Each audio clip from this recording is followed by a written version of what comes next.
Hari ni aku nak share dengan korang semua tentang apa yang dah berlaku dalam episod ke-6 siri Ultraman Blaza. Bagi sesiapa yang masih lagi belum menonton, korang boleh tonton kat channel YouTube Ultraman Official by Subu Raya. Tapi sebelum tu aku nak minta maaf banyak-banyak sebab aku tak keluarkan sebarang video pun pada minggu lepas. Aku memang busy gila minggu lepas. Nak record video tak sempat, apatah lagi nak edit video.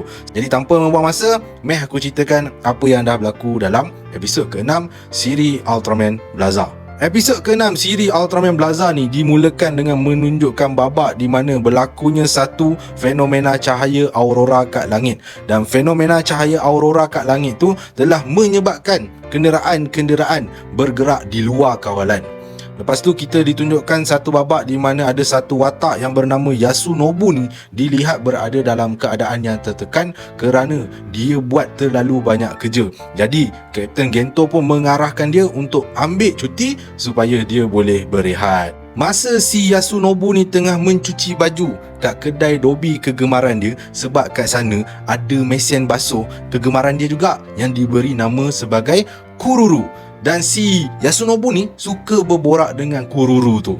Kemudian tanpa disangka-sangka, si Yasunobu ni didatangi oleh seekor alien yang bernama Herbie berasal dari planet Canaan. Herbie ni bagi tahu kepada Yasunobu bahawa dialah punca kemunculan fenomena cahaya aurora kat langit yang menyebabkan kenderaan-kenderaan bergerak di luar kawalan. Herbie juga bagi tahu kepada Yasunobu yang dialah menjadi punca kenapa Yasunobu tak berjaya membaiki auto control unit Earth Garen. Sebabnya si Herbie ni dia dah tembak Earth Garen tu dengan pistol Aurora dia, di mana pistol Aurora ni boleh menyuntik emosi ke dalam badan Earth Garen. Dan disebabkan tu jugalah Herbie kata yang dia boleh kawal Earth Garen ni anytime je. Herbie pun ada menyatakan minat kepada si Yasunobu tu bahawa dia nak bawa Yasunobu dan Earth Garen menjadi sebahagian pasukan dia untuk menakluki bumi. Sebabnya si Herbie ni dia tak suka dengan cara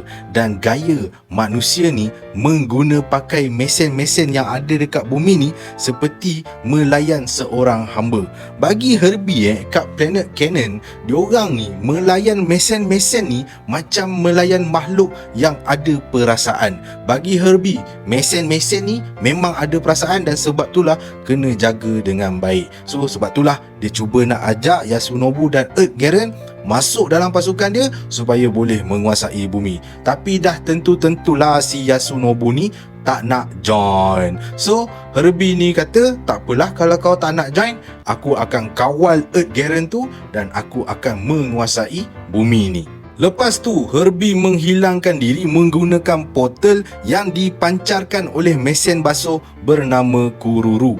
Bila si Yasunobu tu tengok Kururu boleh pancarkan orang kata apa portal tu, si Yasunobu ni pun minta lah dekat Kururu tu supaya pancarkan semula portal tu supaya dia boleh kejar si Herbie tu. Dan si Kururu tu dengar lah cakap si Yasunobu. Dan masa si Yasunobu masuk pula dalam portal tu, Kapten Gento nampak. Dan Kapten Gento dia tak sempat lah masuk dalam portal tu. Tapi Kapten Gento dia minta Kururu supaya bagi tahu ke mana si Yasunobu tu pergi. Bila Kapten Gento dah tahu Yasunobu tu pergi mana, Kapten Gento pun mengarahkan dia punya pasukan SCAD yang ada kat HQ tu supaya pergi ke lokasi tersebut. Dan pada waktu tu juga Kapten Gento dapat tahu yang Earth Garen telah bergerak di luar kawalan dan menuju ke tempat di mana Yasunobu dan Herbie berada. Bila Yasunobu dah sampai kat tempat Herbie, Yasunobu pun cakap lah kat Herbie, kau berhenti buat apa yang kau tengah buat sekarang tu. Tapi Herbie tu sah-sah lah alien yang jahat dan dia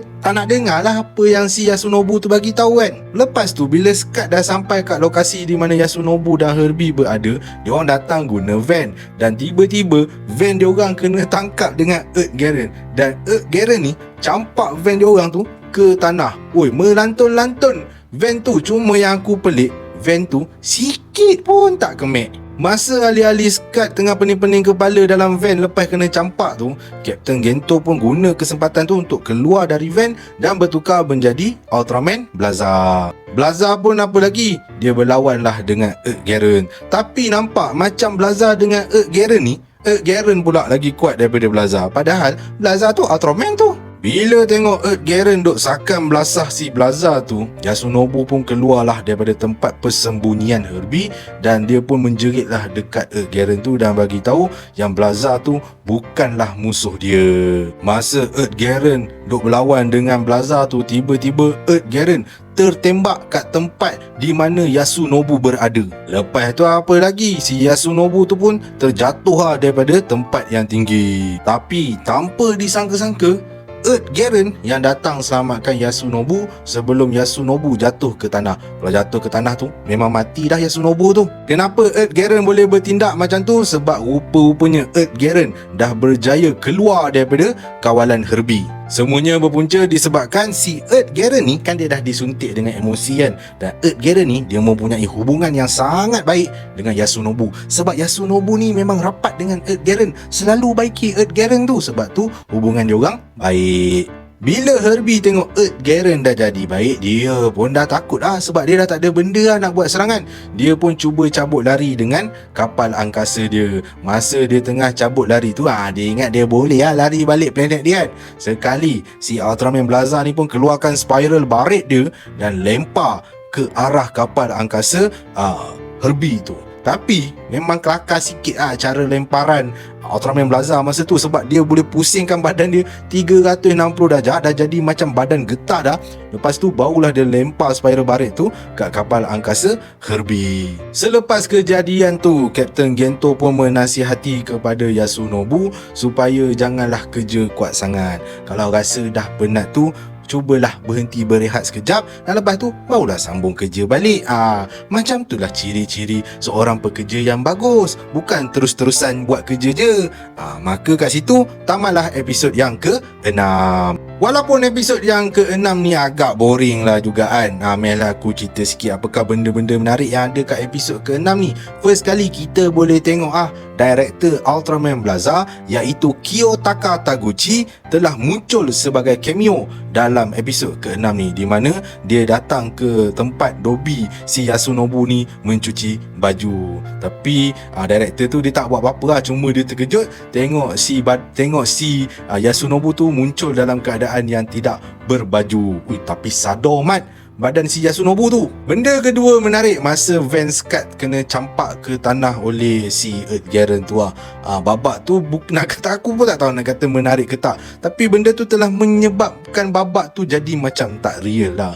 Gila, Van tu dah kena campak kat tanah, lepas tu melantun beberapa kali, tapi Van tu sikit pun tak kemek. Jangan kata kemek, cala tak ada, kotor tak ada. Yang ada pun keadaan dalam van tu jadi serabut. Tapi yang lain tu kemek, tak ada cala, tak ada kotor, tak ada. Aduh, nampak tak real gila itu memang aku macam tak tahu, lebih bukan nak kata menarik, tapi lebih kepada rasa tak puas hati dengan babak tu. Kalau buat macam tu, aku rasa baik tak payah buat lah kot sebenarnya babak tu. Sebab dia menjadikan cerita Ultraman Blaza ni macam tak real lah. Memanglah kita tahu cerita Ultraman ni tak logik, tapi at least logikkanlah sikit. Masa van tu kena baling, bagilah dia kemek-kemek. Tapi mungkinlah nak jimatkan kos. Yang ketiga dan terakhir pula, masa babak si Blaza tu tiba-tiba badan dia boleh pusing 360 darjah macam getah. Kalau tak silap aku, banyak juga peminat Ultraman Blaza yang tak berapa nak suka dengan orang kata apa aksi tu, sebab nampak macam agak kartun lah kat situ. Ultraman Blaza ni tiba-tiba boleh jadi macam budak getah monkey di Luffy tu, pusing 360 darjah, lepas tu barulah lempar spiral barit tu. Bagi aku pun agak bersetuju jugalah dengan pendapat kebanyakan sesetengah peminat Ultraman Blaza yang tak suka dengan gaya macam tu. Memang nampak agak kartun lah sikit kat situ. Lempar macam biasa sudahlah kan, tapi mungkinlah pasal nak menutup keboringan jalan cerita episod ke-6 tu, so diorang pergilah Suburaya pergi buat aksi yang macam tu. Episod ke-6 ni aku rasa macam lebih kurang sama keboringan dia macam episod ke-5.